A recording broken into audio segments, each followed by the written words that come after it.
That's it. It's right back at y'all with another sports update. We got Adrian and Reid in the building, fellas. What's up? What's going on? Yo, All right, let's go ahead and dive right into it. So, Michigan State has came out and announced that they will be firing Mel Tucker. They're trying to get out of paying him the rest of the $79 million that's owed to him. He said the situation was consensual with the woman with the alleged allegations. This whole thing's just a big mess right now. So, Adrian, where you at with the whole Mel Tucker situation? I said it last week. The writing was on the wall. Michigan State's not waiting. They're pretty much saying, "Hey, we're gonna get you up out of here," and it's gonna be a messy divorce because I think Mel Tucker's gonna try to sue for some money, but I think ultimately they'll end up getting making him sign an NDA and settling for some money. But he's not getting the 80 plus $1 million that they owed him, and then they got to deal with the Brendan Tracy thing. It's just a mess, man. I think they might have to burn it to the ground before they can build it all the way back up. So Reid, is there any potential candidates out there that you think would make sense to bring for Michigan State to bring in right now? yeah, I haven't really looked into it because I'm just kind of seeing where this whole situation plays out. Like Adrian said, I don't know how. I mean, now there's stuff that came out that Mel Tucker said that he asked for sick days that he didn't, and he's got all these other things come out. Trying to prove that Michigan State kind of gave him the runaround. So like you said, I think it's going to be a messy divorce. I mean, one guy that I don't know how reliable he'd be, but he's always been kind of a give it his all. He's like almost like a Dan Campbell guy would be. I mean, it sounds funny, but PJ Fleck, could be an interesting candidate to maybe interview, maybe not, hire, but interview. He's been in Minnesota for a while. They haven't been, slouches, but they also play, they're not a great team in a harder division for their set point.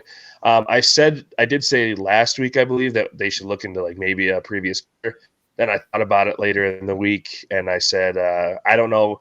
The Dion thing always looks good, but that's because it's Dion. You don't really have another guy that's like a personality like that out there that comes to mind unless you think of like a Peyton Manning or like a Eli Manning. But those guys are living in the lap of luxury on TV, not having to do anything. So I gotta stay and see who's available, and maybe somebody who gets let go in the college year. So I don't know. We'll see. The problem too, like with this, is like it's so early in the season. We're only going in a month, almost a month to the season. So there's going to be a guy who's on the hot seat at a smaller school, maybe like a big, like a middle of the pack Power Five program who Michigan State goes after. But I think whoever they decide to go after, they need to throw a lot of resources at that guy because they show they can do it with Mel Tucker. But if you really care about this program and the football team, you're gonna try your best to get the best available candidate possible. It's a top 25 job, no doubt. They got the resources, they got the money, they shown all the capabilities of doing it. Yeah, yeah, for sure. And then, like you say, it's so early in the season, it's really hard to find a candidate right now. You're probably honestly not going to hire anybody till the season's over, till somebody loses their job or just somebody comes out the woodwork. So we'll definitely be we'll definitely stay tuned to see what rabbit they end up pulling out the hat. But I'm pretty sure it's not going to be to the off season. So, but sticking with Michigan State, they do have a game this weekend. They got Maryland at home. Maryland is favored by 7.5 points. So, Adrian, what do you think Michigan State's going to do in this game? Do they cover that 7.5? No, I don't believe they covered the 7.5. I think Maryland's actually a really solid team. I think just Michigan State's just, especially after that Washington game, just getting blasted down 35, nothing at the half. I know it's Michael Penix who's looked really good thus far, but I do say Maryland a little too will come out and win 10 by 10. Okay. Reid, you Yeah, got it. Okay. I mean, I agree. I don't think they're in the game. I mean, it looks like Michigan State's whole thing right now is trying to run the ball and control the game clock. But I don't know if they have the line or the backs to do it thus far. I haven't seen much out of them, even playing some Mickey Mouse programs in the beginning of the year. So I do think they lose this game. I don't know if Maryland. I think Maryland's good, but State has some players to contend, so I think that they could. I think Michigan State could cover that 7.5. Okay. I like Maryland to cover. Maryland is a good team. They got a good quarterback, Tagovailoa. State's just trending down right now, man. That was a bad beatdown last week, man. I mean, obviously I knew they weren't going to win the game, but that was just a beatdown right there. And I just think Maryland's the better team. I think Maryland's going to beat them by like 2 touchdowns. So yeah, I'm running with Maryland on that one. And that game Saturday 3:30 on NBC in East Lansing. All right, so sticking with Michigan, we got the University of Michigan this Saturday. They got 3-0 Rutgers. Rutgers 3-0 right now. They got Michigan at the big house at noon.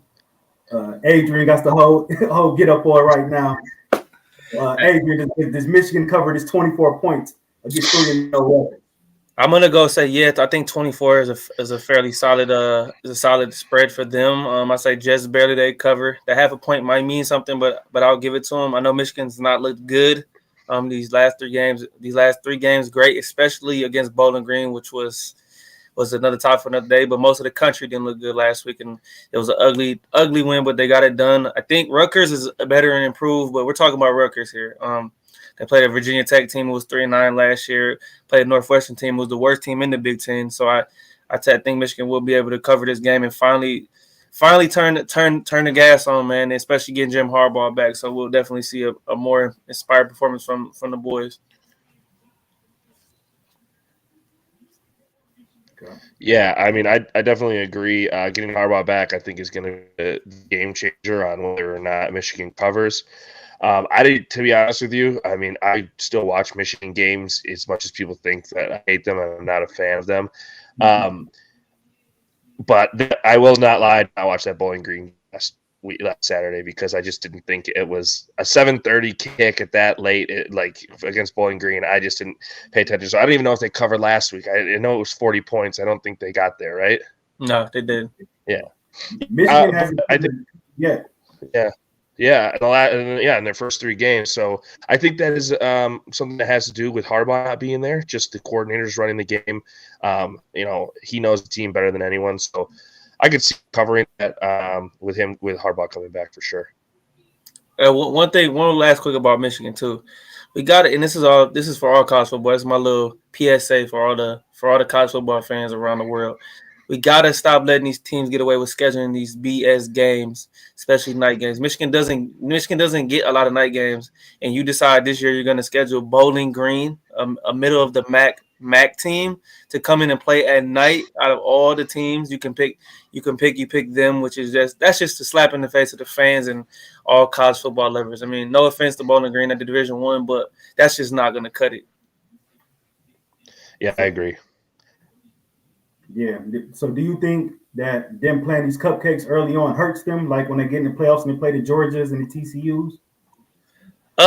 No, not really, because the back half of the schedule this year is super loaded for them. So I think by that time, you'll see if they're either good or they're not. They're not good, because if you think about it, these conferences are not as deep as we think they are most of the time, and they usually spread the opponents out. Like the SEC is not as deep as this year. The ACC has been a big surprise for me thus far through 3 weeks. The Pac-12 is loaded, especially with quarterback play. So I just think we'll know when the season comes towards the end if they really are good as we think they are. I just started thinking about these, obviously not just Michigan. Every team has cupcake games in the first 3. I just started looking at it as NFL preseason. This is their preseason. It's their warm-up games. I'm obviously going to watch whoever's playing, in those cupcake games, because it's always fun to see a big team beat up on a younger team, whether it is sad or not. But you've seen, play and scoring, and you will miss football after, but we had the whole summer and then football comes back. So I do watch them. But yeah, I just started approaching it as, hey, this is preseason for these college kids. Don't take too much out of it. And, you really start watching it around week 5 and 6 is when it starts getting real serious. Because even a team like Rutgers, you guys as Michigan fans aren't going to go into that game, shaking in your boots. You'll win by at least 2 downs handily. So, yeah, that's the way I look at it now. Great. Yeah, it's a good analysis. And I do got Michigan covering this week. I do think they cover for the first time. Yeah, I think Harbaugh coming back is going to give them added energy. And McCarthy, even though they blew out Bowling Green 3 picks, I think he only had 14, 15 attempts. That was a pathetic performance by McCarthy last week. So I think he bounces back. has a big game, and I think they route Rutgers. So yeah, I'm running with Michigan and the points on that one.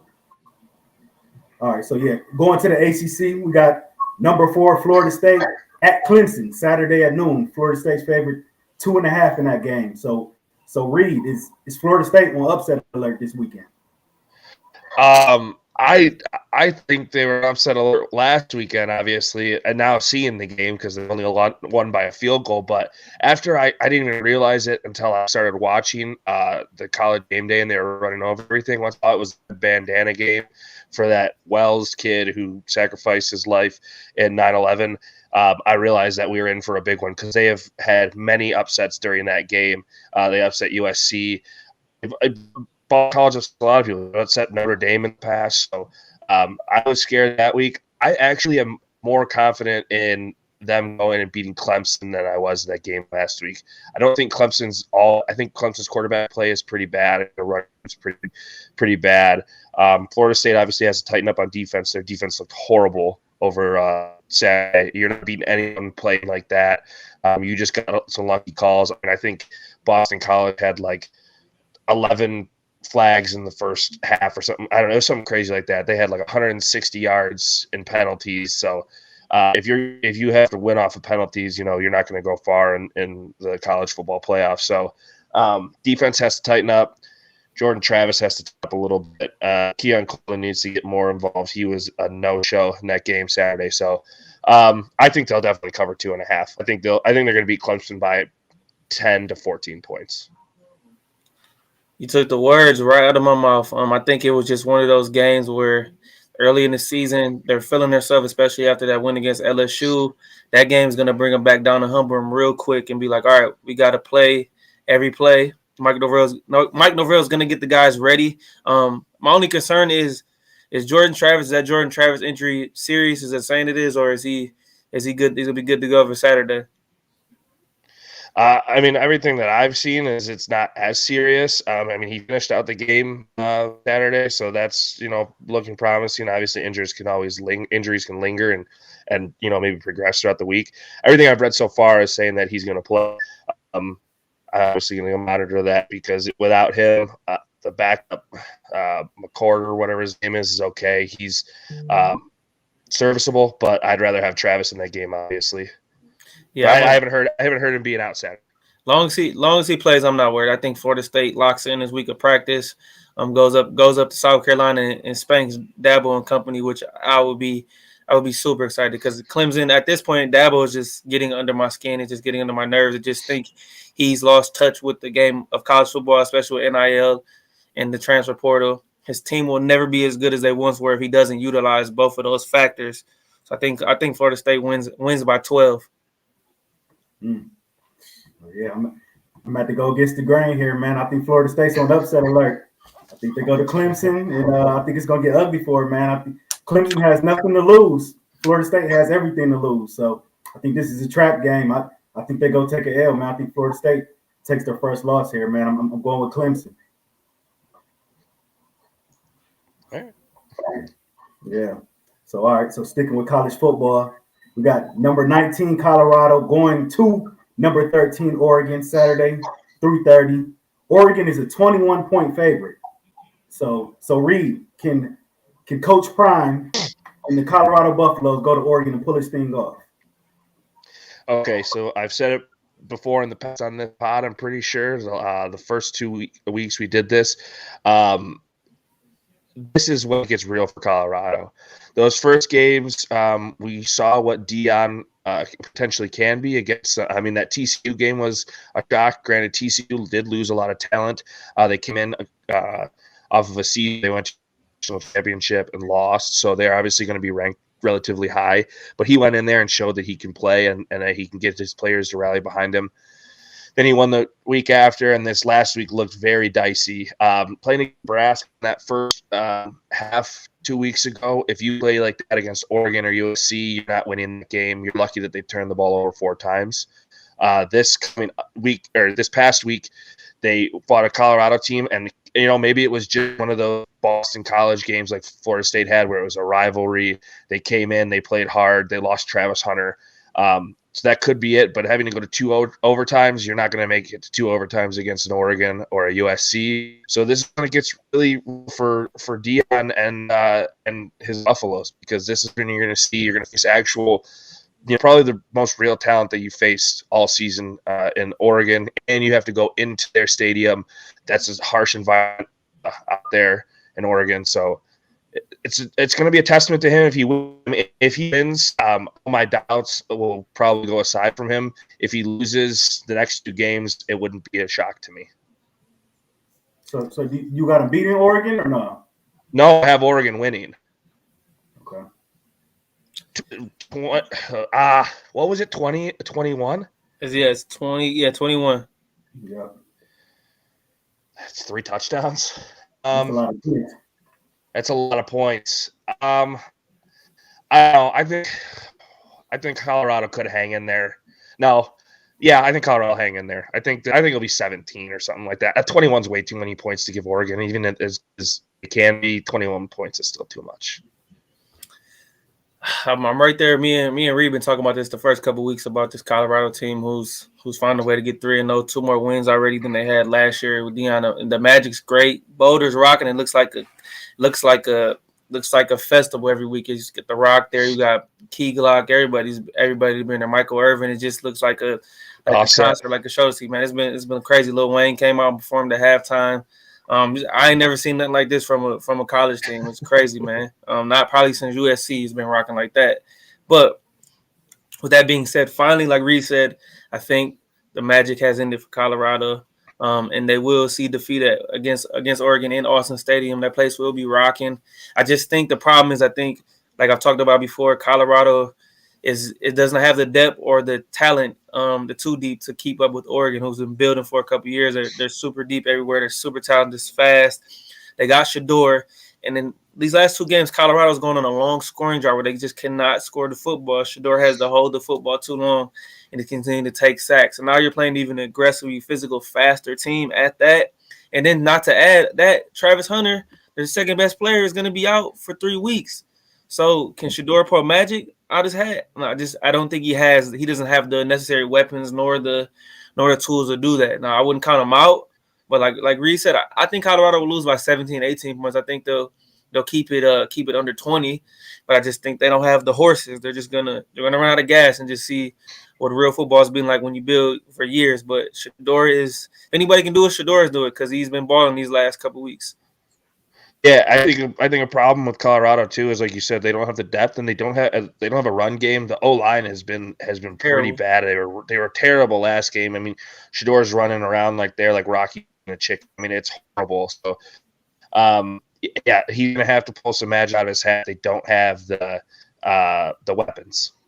And then also, I'm a little worried about their defense too, because last week all Colorado State did was run crossing routes, and Colorado could not stop it. I think that one guy on Colorado State, number 14, had like 15 or 16 catches off all crossing routes, and so they didn't make the adjustments necessary. I know it was a rivalry game, but you're going to face guys in Oregon who are 10 times the athlete than some of these Colorado State guys. Yeah, sorry not to jump ahead, but that USC game, man, you're facing a former Heisman Trophy winner and just some serious talent out there in Southern Cal.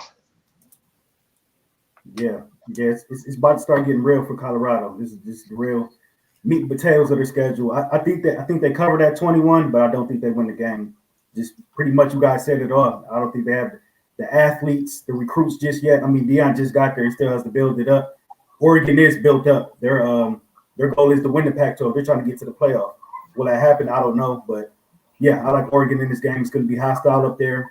I like Colorado to cover, but yeah, I think Oregon's going to win the game though. All right, so let's get into our current Heisman front runners.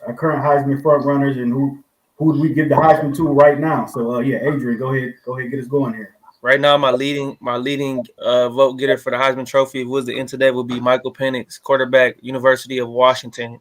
This man has been on a tear, leading the Huskies to 3-0. He has all the passing yards in the game record already, and is only in his second year at Washington. Kellen DeBoer had a great job in his second season as the coach. They are loaded at receiver, and this guy, they could have scored 65 on Michigan, but they took their foot off the gas, up 35-0. I know Michigan State's is down right now, but he played good against them. Even week 1, he torched Boise State, who's been a notorious, really big Power 5 school. And and check this stat out. I was looking earlier, guys. 20% of his completions have been downfield or 20 plus or more yards. So they're throwing the ball down the field to Jalen McMillan, Romeo Dunze, the other guy, I can't think of his name, but they are just throwing the ball down the field with no regard. It's not no screen passes, not no slants, but they're throwing it deep and often and connecting. Yeah, I agree with everything that Adrian just said. I mean, it's Michael Penix to a T. He's leading the college football as of last week. He's leading in QBR, touchdowns, and yards. As of now, if we were to hand the Heisman Trophy over, I would have to give it to him. Granted, he plays on a Washington team that is not a. I mean, late they've been in the spotlight, but they're not really the sexiest pick for a team, I would say. They're not a USC, they're not a Texas, So, but I mean, if you go off of stats and it's a quarterback award at this point now, I would give it to Penix for sure. And real quick, Reid, to piggyback off that, since we're both in agreement on that, I think the game to circle right here in the Pac-12, if these teams can continue to go on the trajectory that we see them is Washington travels to USC November 4th. So that could be a potentially Caleb Williams going for a second Heisman against Michael Penix, who's trying to win it. So that's a big game. I know I'm looking a little ahead, but that's circled on my calendar for sure. Well, do you want me to go over the next 4 that I have, or do we want to just do the front runners for this? Yeah, let's hear who you got. So going like what Adrian said, I mean, that showdown you said November 4th is going to be former Heisman against potential future. Caleb Williams is my second. Normally repeats aren't really favored in MVP or Heisman votings. Obviously, NBA we've seen it recently where 2 deserve 3, 3 Heisman trophies. Has there ever been a back-to-back? Not that I can recollect. Tebow almost had one. So Caleb Williams is my second. And then riding the hot hand, I had Shadur. Obviously, you got to see how they do the rest of the season. But as of right now, I think he's up there, top 10 in QBR. He has I think he has no interceptions. He's got like 10 touchdowns, 900 some yards. So I put him in there just because popularity factor and the whole Deion hate to call it, but circus that's been going on. He's in the spotlight every week. You've seen the big noon kickoff has been in Colorado 2 weeks. So I have him there. And then my other 2, I was a toss-up. I threw this guy in there because I thought it'd be fun, but the way they look, I don't know if he'll be there. I said Marvin Harrison, just because I feel like there's always one other position, whether it's a defensive guy. I couldn't think of a defensive guy off the top of my head for this, or when I looked it up, no guys kind of really stood out as of right now. Marvin Harrison and Quinn Ewers are the 2 guys that I put for tied for 4th. Ewers he could do good. Texas is ranked 3rd, so we'll see. People love Texas football, so those are 4 /5. Raj, I'm in agreement with everything Reid said. The only guy I would swap out, I agree with his whole list of those 5 except for one, and the other guy is the biggest X factor because they probably had the most important, biggest game of the season. This Saturday is Notre Dame plays Ohio State at home. Sam Hartman has been he's been great for the Fighting Irish against this season. They needed a quarterback, and probably the best quarterback they've had since maybe Brady Quinn. He's thrown for 1,031 yards, 13 touchdowns, no interceptions. So if he plays well, Notre Dame's path to the playoff it's possible, man. It's possible that you'll get a big home win against Ohio State in the top 5. I believe. Let me check their schedule. I know they play SC. They play SC actually at home of October 14th. So and then after next week after Ohio State, they have Duke, and Duke's ranked in the top 25. So these next 3 games, home against Ohio State, away at Duke, away at Louisville, and then home versus USC. This could be the makings of a potential playoff team if Notre Dame plays the cards right. Yeah, for sure. So who else did you have? I had everybody you had except for Marvin Harrison. I had Quinn Ewers, especially after the big win against Texas. I believe Jordan Travis could get in there if Florida State can win the ACC. I'm kind of Drake May's kind of on my radar a little bit, but his defense is it's not good by any means.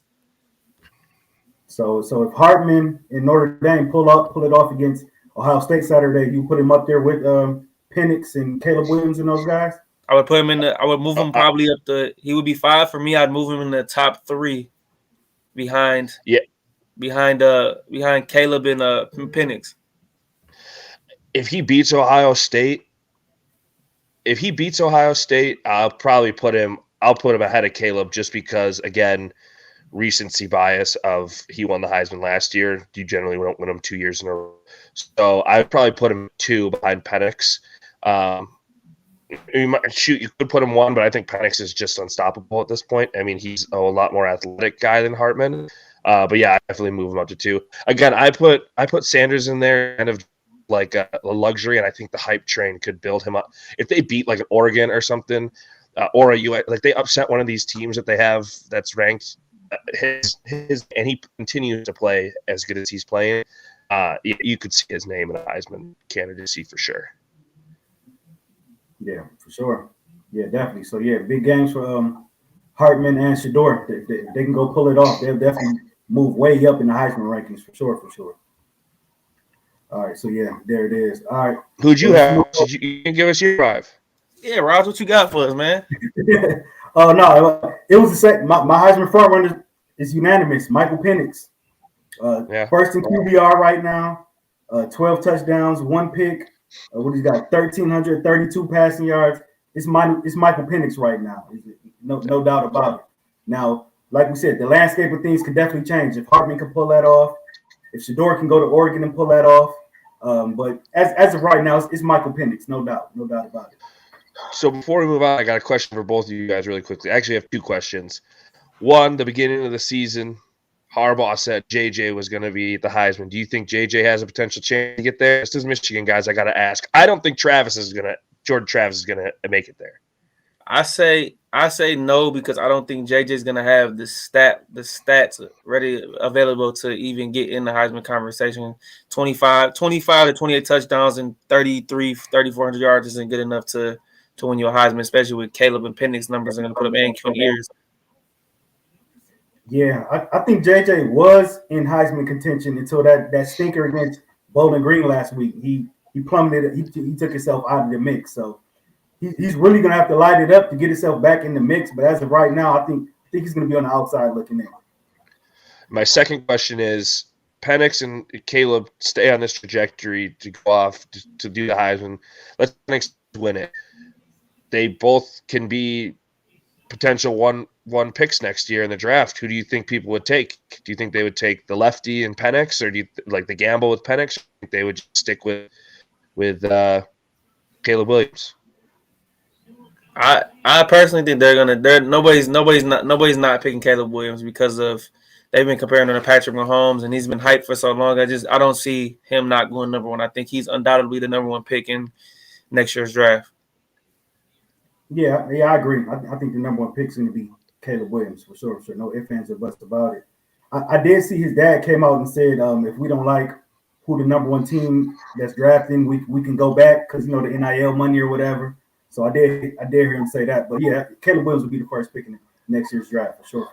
I think Caleb was too, because of the hype that he had before winning the Heisman, and he's being compared to Patrick Mahomes. I think what brings Penix down, which some teams like but other teams don't, is a left-handed quarterback.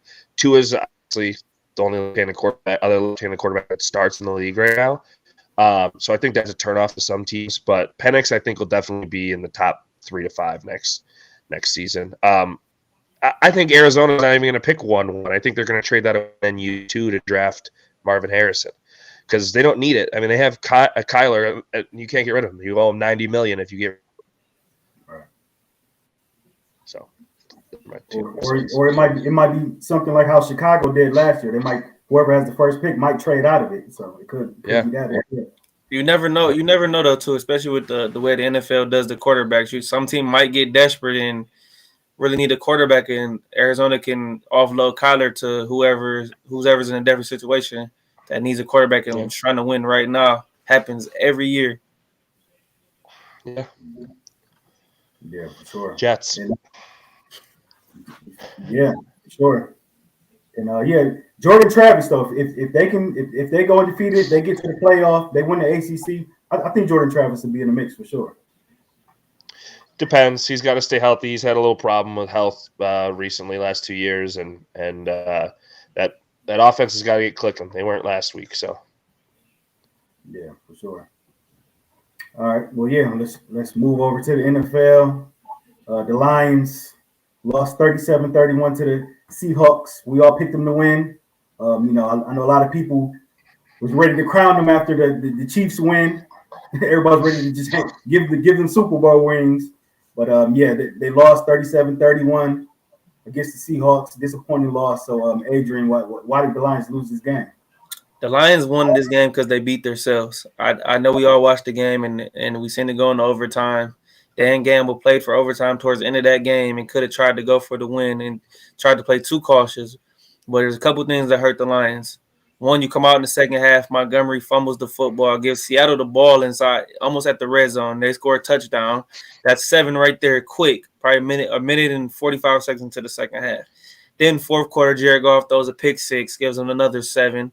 And then so you're spotting them 14 points right there. And we all know the Lions have had a hard time with the Seahawks for whatever reason. It doesn't matter where they're playing at. They have their number. But the fact is, you make those mistakes right there, you bite yourself in the foot. I know injuries are going to happen. Gardner Johnson got hurt. Kirby went out. But there's no excuses, man. You cannot blame you losing the game on a holding penalty. There was plenty of things that happened that leading up to that got you in that situation, and you can't expect the rest to bail you out. So clean up these mistakes, get smart. I know these injuries are starting to catch up to them, and that's the reason they lost the game. I believe it's fixable, but this game Sunday against Atlanta, man, I'm telling you this: if they don't win this game, people are going to start hitting the alarm button, man, because this Atlanta team, like I called it before the season started, really good, really good.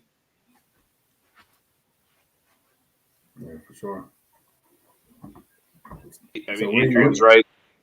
Yeah, sorry. Adrian's right about everything he said. As much as I would like to get a break, because as a Lions fan, we don't get a lot of them. So the holding call would have been nice, but you can't really rely on that. You know what I mean? Injuries definitely played a factor, but you can't put tricks in the game as we saw before. So, next man up mentality for this team, like Dan Campbell's been preaching all season. It's going to hurt. We lost James Houston as well. It's another edge rusher. They got to let Aiden get to the quarterback. I just saw something he has he's tied for the most quarterback rushers in the NFL right now, next to TJ Watt. So, I mean, he's definitely trying. He's getting double teamed a lot. I saw getting held, when people can. So, I think, yeah, they really beat themselves. A lot of going for it on fourth downs didn't help, but we had to expect that. Dan Campbell said he's going to play aggressive, and that's how he's going to be. So it's just disappointing overall. I can't really, there's not much more I can say that Adrian didn't already touch on. Next week against the Falcons, your main thing is getting to the quarterback, because Desmond Ridder is not that great of a quarterback, and figuring out how to stop Bijan. Once you figure out their run game, and you can pressure Ridder, make him make some mistakes. That'll be good. Good thing we have depth at safety. Tracy Walker, when he was healthy, he wasn't a slouch. Kirby Joseph, as long as he's healthy, is good. I want more Branch and Gibbs, man. I've been high on Gibbs since we drafted him. I didn't think it was a mistake of a pick, and they just haven't been using him. Montgomery, obviously, they're using him as the workhorse, but you can't give 7 carries and then 9 targets. He's had 7 catches on 9 targets, and he only carried the ball 7 times. So get him more active. And Laporta's looking like he's going to be your second best receiver, or old reliable. They need to treat him like Travis Kelce.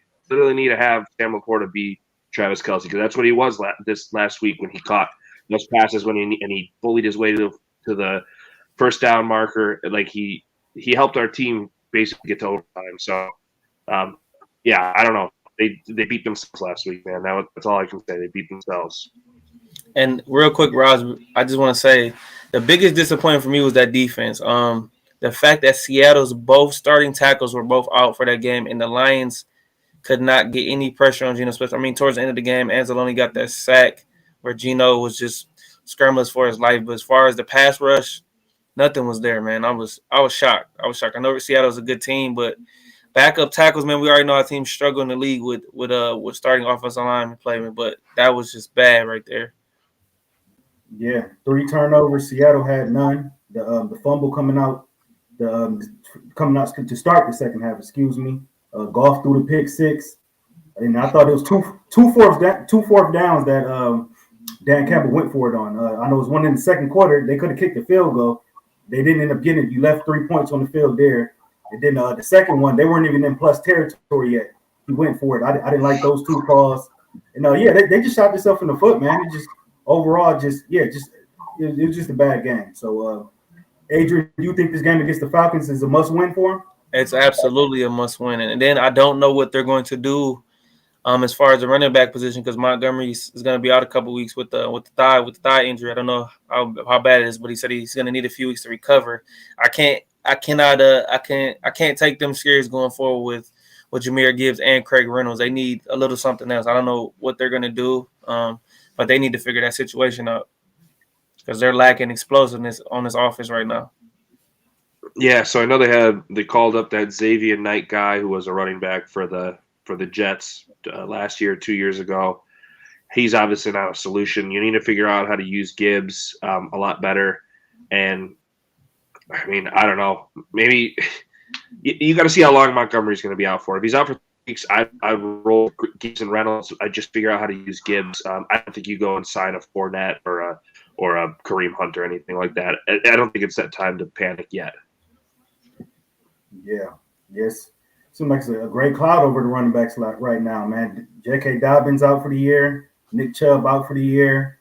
Montgomery got hurt. Yeah, these running backs are getting dinged up. So Reid, the Lions are a 3-point favorite Sunday. Who do you like in the game? Well, the Packers just lost to them by 2, right, or 3. So I don't know, man. All these injuries got me really worried.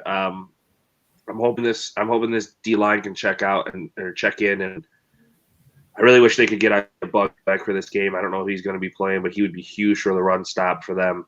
I mean, it's 3 points on an offense that can really explode if they need to. Yeah, I would take the 3 points, to be honest with you. I think it could be a close one, and it could win by a field goal, or I think they could win by 2 touchdowns. So yeah, I take the 3 points. I'm gonna go. It's tough. Hopefully they can get Taylor Decker back. I know he missed last week with an ankle injury.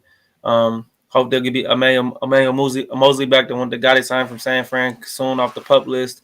But I think if they're as good as we think they are and people want them to be, this is a game you have to go win. You have to shut Atlanta down. Arthur Smith is going to run the ball no matter what. He was doing it last week down to the Packers, and they still found a way to win.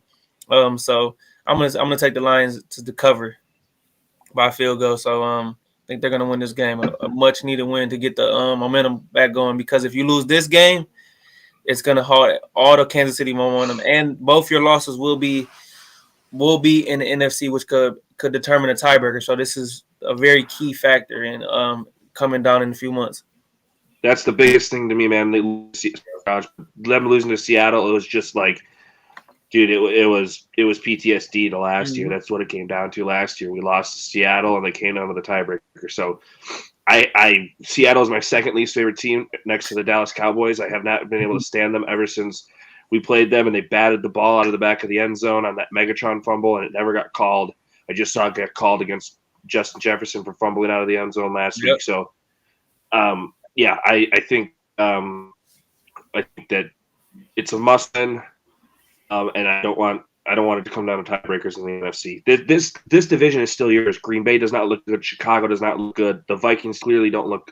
Vikings look as good as Green Bay. Can pass the ball. Their defense is really bad. So this is really up to you and having the next man up and having your defense really, like Adrian said, get some guys back healthy. Get Decker back. Get Sewell back over to the right side. Get that O-line healthy.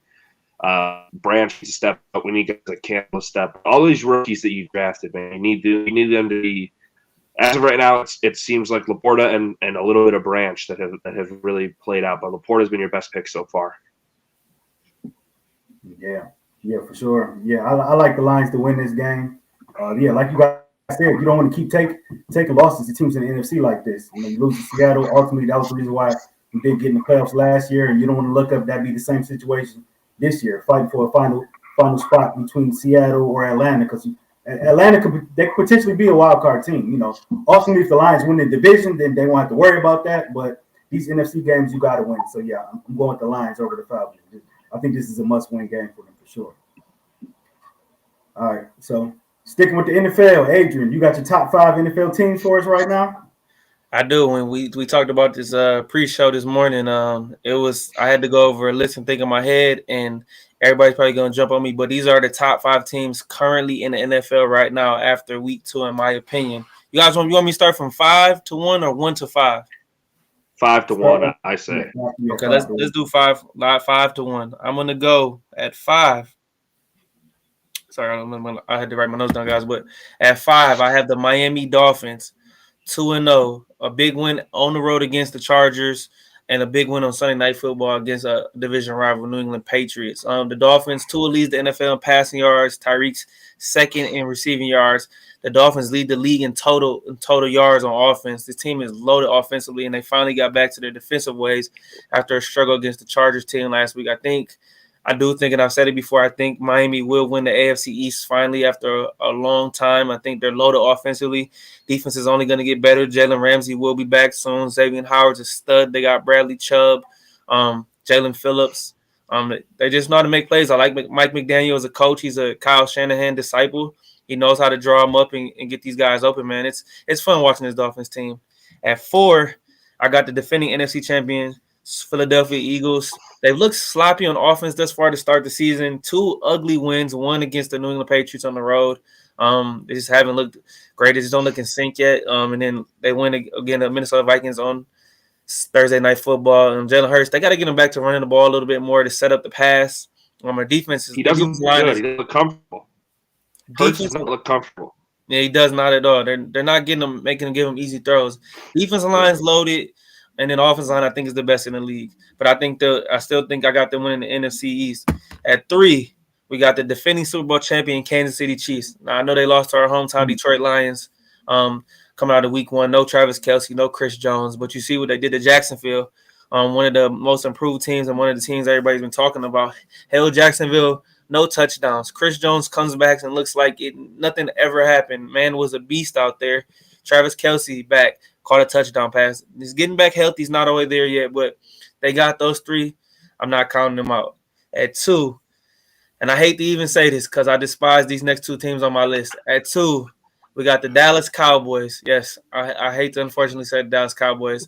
Their defense has looked like they got rockets up their ass, playing with their hair on fire, giving up 10 points in 2 games, 70-10. Trayvon Diggs has played well. Their defensive line with DeMarcus Lawrence and Micah Parsons was playing like a man above boys out there. I can't say the one guy's name. He's got a crazy last name. It's like Obendunze or something like that. The guy they drafted couple years ago out of UCLA. He has 3 sacks already in 2 games. They're just fast, physical. They know how to get to the ball with Dan Quinn's defense. Their offense is coming along. I think they'll get better as the season goes along, but they're definitely in right now early season talks to possibly make a good run finally. And at number 1, I think this team's looked the most impressive. They dominated my Pittsburgh Steelers, and that is the San Francisco 49ers. Kyle Shanahan continues to just get the job done. Makes Brock Purdy's job easier by just getting the ball out to Debo on screens, getting the ball out to Brandon Ayuk. George Kittle knows how to block. The defense is loaded, fast as always. Their fans travel well, as I seen last week against the Rams. They take over every place, and I just think they've been the most dominant and impressive team thus far in the NFL. Yeah, I agree with everybody on that list except for the Chiefs. I can't give the Chiefs top 5 right now. You didn't have Baltimore in there. Baltimore's 2-0 right now. I'd put the Ravens over the Chiefs right now. For me, it was between Miami and the Baltimore right now, but I picked Miami because they've looked a little more impressive with me to meet the eye. So I think Baltimore is right there at 6 for me. I agree with this as well. You're a bigger man than me. I out of spite not put the Cowboys in there too. I mean, I know you have to. The thing about the Cowboys, their offense does not look good at all. Their defense has kept them in a lot of games. And even the offense, well, the Jets have a good defense too, but they didn't. Dak and them did not look great against the Jets defense. But I agree. Yeah, I agree with the list everywhere. San Francisco, yeah, they just somehow you make Brock Purdy look that good with all those weapons. I mean, you got to be doing something right. It's funny how we talk about Shanahan disciples, and they're all more successful than Belichick disciples. Yeah, absolutely. Yeah. So yeah, there it is. Yeah, like I said, I agree with everybody except for the Chiefs not being on there. I mean, you got to give it to Dallas, man. That Dallas has looked good. I know the offense hasn't been great, but that defense, man, they'll be able to go. They'll be able to go far with that defense for sure. I believe. Let me check their schedule. I believe Philly's coming up in the next couple weeks. I'm gonna double check that schedule just to make sure, because I think this will be a very big game. Well, they play Arizona this week, so it's probably going to be another like points up on them. Yeah, Arizona's definitely not good. Yeah, Dobbs gonna have trouble, but I think we all agree San Fran is the best team. We all unanimously agree on that one, though, for sure. Yeah, I think so. Okay, so we got Cowboys next 3 games. At home again. On the road at Arizona. That'll be a slaughterhouse. The Patriots at home, but I think that game is going to be closer than the people think, because Bill Belichick knows how to stop offenses and make you play with one-handed. And then back-to-back games. They travel to San Francisco October 8th on Sunday Night Football. So that's gonna be a game I'm gonna be wanting to see right there. Two physical defenses, and then they go on the road to the Chargers. So it's a nice little schedule coming up. So they don't play Philly till Super Bowl matchup there. Out of those 2 teams, 49ers and NFC championship. Sorry. Oh, when we did the preseason picks, I had Philly versus Kansas City rematch. I still think it's very possible. Yeah, it's definitely possible. I think the AFC is just the better conference. It's a lot of good teams over there. I'm gonna just take the field. Like, don't get me wrong, the Chiefs are gonna be in the mix. They got Chris Jones back. They got Kelsey back. They're gonna have something to say about it. But I just don't think this is their year. I think the AFC is a lot of good teams over there. The Chiefs have to figure out doing a wide receiver, because if you do lose Kelsey, you're done. Those wide receivers, like, they could trot us 3 out there, and we'd probably play better than the guys they have. Honestly, they looked horrible. They look horrible. Yeah. I'm just gonna give him the benefit of the doubt. I think in the next couple of weeks, I think Patrick Mahomes will find his chemistry with the Justin Watsons, the Justin Rosses, the Sky Moores, Rashee Rice. I'll give him the benefit of the doubt. I got some faith in them, but the problem with the AFC is so loaded. I think these teams are going to beat up on each other. So I don't see a team winning 13 or 14 games this year in the AFC, because this conference is so loaded. Yeah, for sure. Shout out, nice sports talk. Shout out to my mom in the building. Oh yeah. All right, last subject here. So the NBA. They just implemented a new resting rule. They don't want their star players resting on these big primetime games. Teams will be getting fined over $1 million if they're resting guys that are injured. So, Adrian, how do you like this new rule? I love the rule. Honestly, I do. I was when I seen it, I was happy as could be, man. It's just the fact that we even are here tells you how much money these guys are making, and tell you how big their egos has gotten. Thanks to Greg Popovich, this is where we're at. With the league. Now there'll be no more just milking the clock, having Kawhi and PG both sit out, having Steph, Clay, Draymond all sit out, and having these guys sit out. I just think the fans pay this money to go watch these teams, man. Come on, just play, man. Don't give me this. Oh, I got a sore finger, this or that. I think it's a great rule, and I think it's going to be the guys playing. If they don't want to play 82 games, hey, the CBA will be coming up soon, and they can renegotiate that. But I just think this is great for the fans. This is great for the league.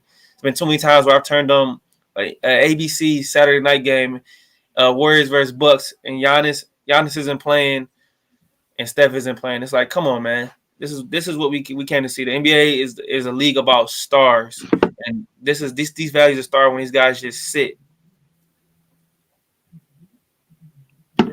Yeah, Yeah, I totally agree. It's going to be exciting for me as a huge Kawhi fan because he's the king. He's rest lord. He's the king of resting. Yes, sir. Any people familiar with Pokemon from the younger days? I call him Snorlax sometimes. He just lays around and sleeps. So, I love. He's potentially one of the best players in the NBA, top 3 players in the NBA, and he's just always on the bench because he's just. I don't know what's going on with him. So yeah, I think it's great. Yeah, like Adrian said, their egos have gotten too big. You need to bring them back down to earth. Icarus flew too close to the sun on this one, and I think they definitely have to teach these guys in some way, and if this is the way that they have to do it, then so be it. They have to let people pay too much money to go. Like, how many times as Pistons fans do you go? Like, if you're going to catch a game, do you want to go?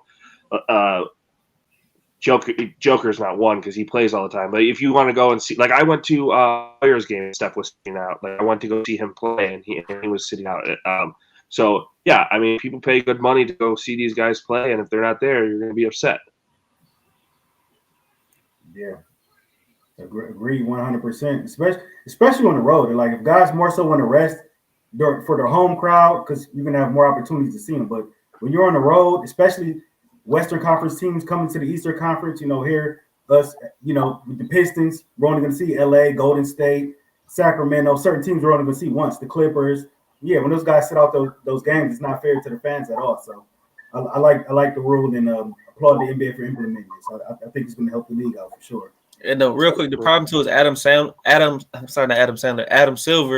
has since he's became commissioner since David Stern left, and rest in peace David Stern, he's become a little too soft on the players and wants too much to be their best friend. And now when he tries to implement the rules, it doesn't work. It's good, you want to have a good relationship with your players, but you at a certain point you got to understand business, and having that line where you can't cross that. So he has to put his foot down a little bit more, I think, with some of these players, because some of this stuff is getting out of hand, even like with the James Harden stuff, situations and stuff, and this Dame Lillard saga, which I feel like will be resolved in the next 2-3 weeks, I believe, or we can talk about that on another pod. But I just want to see great players play each other. That's it. We're not asking for a lot as fans, man. Just give us that excitement, like you said, Raj, about the Western Conference. Hey, what if Ja and the Grizzlies come here? We get to see Ja come once a year to Detroit, or we get to see Paul George and Kawhi come once. We don't want to come see. We don't want to come and see, and they're both just sitting on the bench relaxing. It's not fair to us. Absolutely. Well said. Well said. All right. Well, yeah, it's a good show. Anything else you guys want to add before we get up out of here? I think it was good, boys. Good talk. Good talk. Hey, real quick before you get out here too. I want to give him his credit because a lot of people say I hate on him, but LeBron James, if anybody deserves a pass for this one, is LeBron James. LeBron James is the one superstar who doesn't milk it when it comes to playing unless he's really hurt. So I gotta give him his credit. He's always out there, man, and he's one of the superstars who doesn't milk it and constantly plays unless he's really hurt. He's not playing. But I want to give him his flowers for that one. You think LeBron gets another ring before he retires? No. Okay. All right. Well, yeah. Well, there it is. Well, yeah. Sports update every Tuesday, 8:00. And next Tuesday we'll be right back in the building. We're out of this thing. All right, boys. All right, boys. I see y'all. See ya. Peace.